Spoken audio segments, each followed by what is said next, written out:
Assalamualaikum warahmatullahi wabarakatuh. Hamdan wa syukran lillah amma ba'du. Ikhwani fillah yang dimuliakan Allah Subhanahu wa taala. Semoga Allah Subhanahu wa taala senantiasa memberikan kepada kita semua kesehatan lahir batin, kesehatan jasmani dan rohani, dan semoga Allah Subhanahu wa taala menguatkan imaniyah kita. Dan semoga Allah Subhanahu wa taala memberikan kekuatan kepada kita untuk mengamalkan sunnah-sunnah baginda Rasulullah Sallallahu Alaihi Wasallam kepada diri kita, ke dalam hati kita. Ikhwani fillah, alhamdulillah Allah Subhanahu wa taala masih memberikan kepada kita umur yang panjang, masih memberikan umur, dan alhamdulillah Allah Subhanahu wa taala memberikan kita kekuatan bulan puasa Ramadan 1 bulan penuh, sehingga sampai saat ini Allah Subhanahu wa taala masih memberikan kita kesehatan jasmani dan rohani. Ikhwani fillah yang saya banggakan dan yang saya cintai dimanapun kalian berada, kali ini saya akan membahas tentang amalan yang diucapkan atau yang dizikirkan ketika pagi Jumat.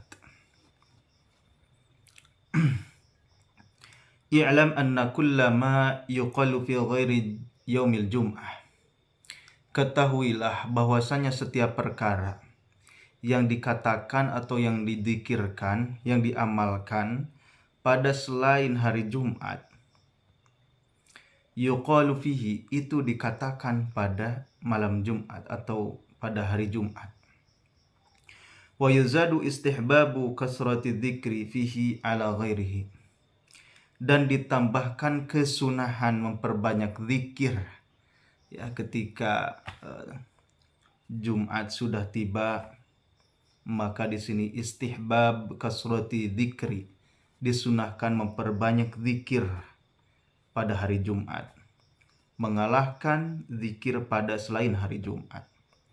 Wa yuzadu kasratus sholati ala Rasulillah sallallahu alaihi wasallam. Kemudian ditambahkan lagi memperbanyak membaca sholawat kepada baginda Nabi Muhammad sallallahu alaihi wasallam. Memang dalam kehidupan sehari-hari atau setiap hari kita seyogianya memperbanyak membaca sholawat kepada Nabi sallallahu alaihi wasallam. Akan tetapi pada hari Jumat, pada malam Jumat 24 jam full itu diprioritaskan untuk memperbanyak amalan-amalan atau memperbanyak sholawatan. Waraina fi kitab Ibn Sunni, kami telah meriwayatkan dalam kitab Ibn Sunni an Anasin radhiyallahu anhu anin Nabi sallallahu alaihi wasallam, dari Anas radhiyallahu anhu dari Nabi Muhammad sallallahu alaihi wasallam, beliau bersabda, man qala sabihata yaumil jumu'ah, barang siapa yang berkata pada subuh hari Jumat, qabla sholatil ghadah, sebelum melaksanakan sholat apa? Sholat subuh. Apa yang dikatakan itu? Astaghfirullahalladzi la ilaha illahu la ilaha illahu al hayyul qayyum. Astaghfirullah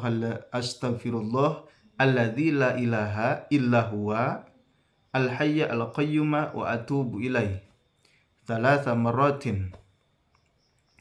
Jadi sebelum kita melaksanakan sholat Jumat, kita berkata atau kita zikirkan dulu lafaz ini, astaghfirullah alladzi la ilaha illa huwa al hayyul qayyum wa atubu ilaih. Astaghfirullah alladzi la ilaha illa huwa al hayyul qayyum wa atubu ilaih. Astaghfirullah alladzi la ilaha illa huwa al hayyul qayyum wa atubu ilaih. Sebanyak berapa kali? 3 marratin, sebanyak 3 kali saja. Sebanyak 3 kali. Ghafarallahu dzunubahu, maka Allah Subhanahu wa taala akan menghapus dosa-dosanya. walau kanat misla zabadil bahri, meskipun dosa-dosanya tersebut itu seperti buih-buih di lautan. Saking banyaknya dosa itu sampai dosa itu sebanyak buih di lautan.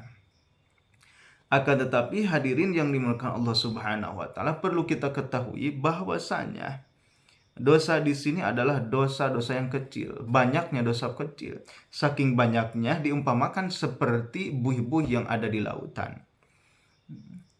Maka ketika kita mengamalkan amalan tersebut sebelum melaksanakan sholat subuh sebanyak 3 kali, Allah Subhanahu wa taala akan mengampuni dosa-dosanya tersebut. Nah, bagaimana dengan dosa-dosa yang besar? Nah, dosa-dosa besar seperti biasa harus bertobat dulu kepada Allah Subhanahu wa taala. Bertobat, berserah diri kepada Allah Subhanahu wa taala dan tidak mengulangi kesalahan-kesalahan yang telah kita lakukan. Wa yustahabul iktsaru min du'ai fi jam'i yaumil jum'ah. Kemudian disunahkan juga memperbanyak dari doa-doa pada hari Jumat atau di seluruh hari Jumat 24 jam. Min tulu'il fajri ila ghurubi syamsi. Dari mulai terbitnya matahari atau fajar ila ghurubi syamsi, sampai terbenamnya matahari. Intinya berarti dari subuh sampai terbenamnya matahari. Raja'a musadafati sa'atil ijabah. Karena apa? Karena berharap Raja'a musadafati sa'atil ijabah. Karena apa? Karena berharap bertepatan dengan sa'atul ijabah. Sa'atul ijabah itu adalah jam atau waktu di mana waktu itu adalah khusus untuk diijabah doa kita. Faqad ikhtulifa fiha ala aqwalin katsirah. Akan tetapi ulama berbeda pendapat pada pembahasan sa'atul ijabah. Jadi waktu sa'atul ijabah, waktu waktu pasti diijabah doa kita itu, ini ada khilaf, ada perbedaan ulama.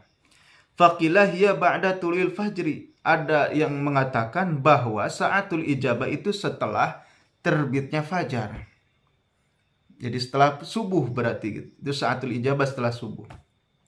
Wa qabla tulu'i syamsi, dan sebelum terbitnya matahari. Jadi sebelum matahari terbit, semua porosnya atau bentuk matahari itu terbit. Nah, di situ ada sa'atul ijabah. Wakila ada juga yang mengatakan ba'da tulu'i syamsi, setelah terbitnya matahari. Ketika matahari telah terbit, maka di situ sa'atul ijabah. Wakila ba'da zawal, ada yang mengatakan setelah tergelincirnya matahari, waktu duhur berarti. Wakila ba'dal asri, ada yang mengatakan juga setelah sholat asar. Wakila ghair dzalik, ada yang mengatakan juga selain yang disebutkan tadi. Adapun pendapat yang sahih, balis shawab alladzi la yajuzu ghairuhu ma tsabata fi sahih Muslim. Adapun pendapat yang sahih itu adalah, atau yang benar, yang sahih itu adalah sesuatu perkara yang telah ditetapkan dalam kitab Sahih Muslim. An Abi Musa al-As'ari, dari Abu Musa al-As'ari, an Rasulullah sallallahu alaihi wasallam, dari Rasulullah SAW, annaha ma baina julusil imam alal minbar ila ayyusallima minas shalah. Bahwasanya sa'atul ijabah atau waktu diijabah doa itu adalah di antara duduknya imam di atas mimbar, ya. Di atas mimbar. Jadi ketika khutbah itu kan ada duduk di antara dua khutbah. Nah, ketika duduknya imam, disitulah sa'atul ijabah. Sampai kapan? Sampai salamnya imam dari sholat Jumat. Maka hadirin ikhwani fillah, semoga Allah Subhanahu wa taala memberikan kekuatan kepada kita untuk mengamalkan terhadap apa yang telah saya jelaskan tadi. Ya, khususnya semoga Allah Subhanahu wa taala menguatkan kepada diri saya untuk mengamalkan amalan yang tadi, dan umumnya kepada ikhwan-ikhwan yang dirahmati Allah Subhanahu wa taala, saudara-saudaraku yang dirahmati Allah Subhanahu wa taala. Wabillahi taufiq wal hidayah. Wassalamualaikum warahmatullahi wabarakatuh.